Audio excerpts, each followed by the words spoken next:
Une rencontre terrifiante avec un requin. Drew Christen était en vacances sur une plage paradisiaque où l'eau turquoise et la chaleur du soleil lui offraient un cadre idéal pour se détendre. Après avoir passé la matinée à se prélasser sur le sable chaud, il décida de se rafraîchir dans la mer. Sans se douter un instant du danger qui l'attendait, il se jeta à l'eau avec enthousiasme.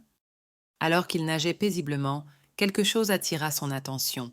Un mouvement rapide dans l'eau, puis, tout à coup, une silhouette imposante émergea sous ses pieds. Un requin. Drew sentit son cœur s'accélérer en voyant les dents effrayantes de la bête qui s'approchait à grande vitesse. La panique monta en lui instantanément.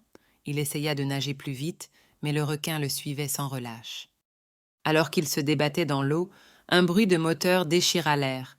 Une barque, conduite par un homme au regard sérieux, fonçait droit vers lui. Drew aperçut le commandant de bord, un homme d'une cinquantaine d'années, qui, d'un geste rapide, tendait la main pour le tirer à bord. Il n'eut à peine le temps de comprendre ce qui se passait que le commandant hurlait pour qu'il grimpe à bord.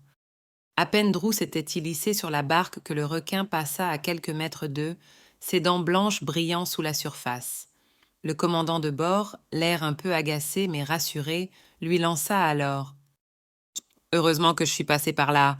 Un peu plus, et vous vous faisiez bouffer par ce requin. Drew, encore tremblant, n'arrivait pas à croire à la chance qu'il venait d'avoir. Le commandant démarra la barque en vitesse, les deux hommes se dirigeant vers la sécurité, loin de la zone où le requin avait fait une apparition trop rapprochée. Il faut toujours être prudent dans ces eaux-là, dit le commandant d'un ton calme, comme si ce genre de situation était presque ordinaire. Drew, lui, n'était pas prêt d'oublier cette frayeur, mais il se promit de ne plus jamais sous-estimer les dangers de la mer.